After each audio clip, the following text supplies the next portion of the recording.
Candace, right here in Miramar Beach, the winds are picking up, but one thing's for certain, the traffic is dying down. Now, earlier today, the traffic was flowing, but only a little bit, and it only seemed to be people that were not from this area. The people from this area who do live here are taking this hurricane very seriously. Some of them leaving early this morning. On my way down to Florida today, it was nothing but bumper-to-bumper traffic in the other direction. It was a clear lane ahead of me. It made me feel like I was heading in the wrong direction myself. But we are here seeing what Hurricane Michael has in store for the Gulf Coast. Some people are here hunkered down, bathtubs filled up with water, and a stockpile of food to last them a while. We talked to one of them this evening. Really what we have to worry about is making sure that the windows and doors are intact, they don't get blown out or get broken. And other than that, we think we can, if power goes out, we're okay with that. We can survive.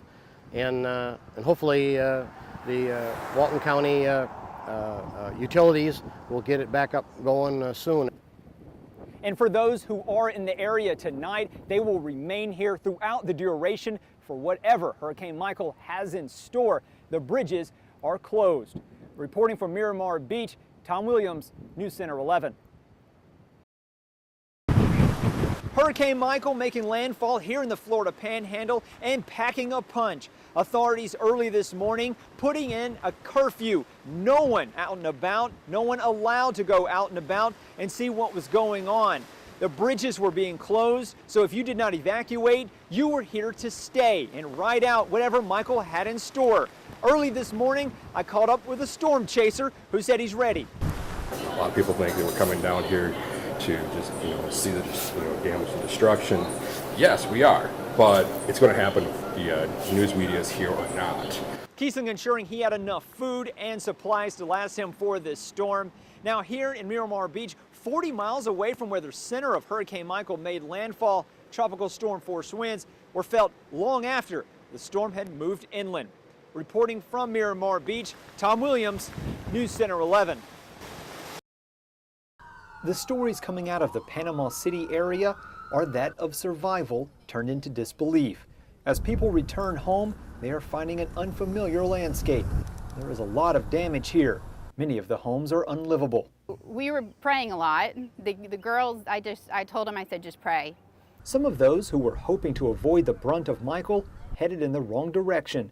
Vicki Mayhall evacuated from Panama City Beach to Parker, which is just east of Panama City, an area hit very hard.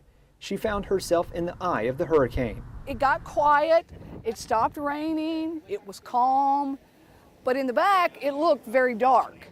And we were outside probably 15 minutes and with no notice, bam, those winds, we were staggering and hurricane force winds immediately. She tells me that all she has left is what she has with her. Others had a similar experience with a different outcome.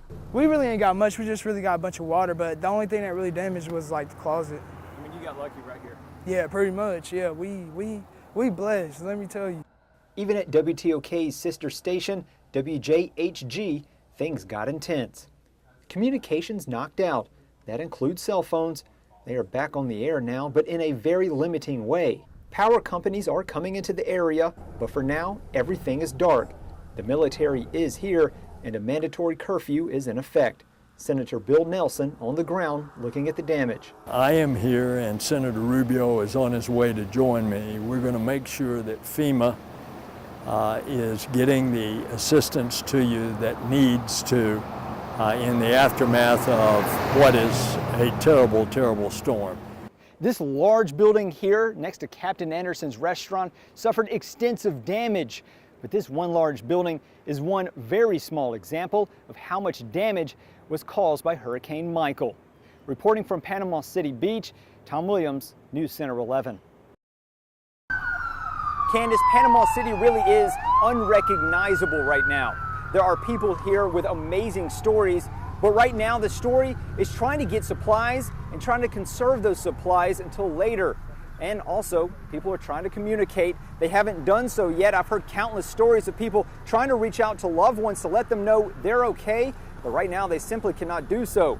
The power grids have suffered major damage, and that is causing even more delays. I spoke with a woman whose apartment doesn't have walls or a roof in the front. Right now, she's literally living off of chips and cereal like Captain Crunch. We need FEMA. We need like FEMA ASAP. Like we need help.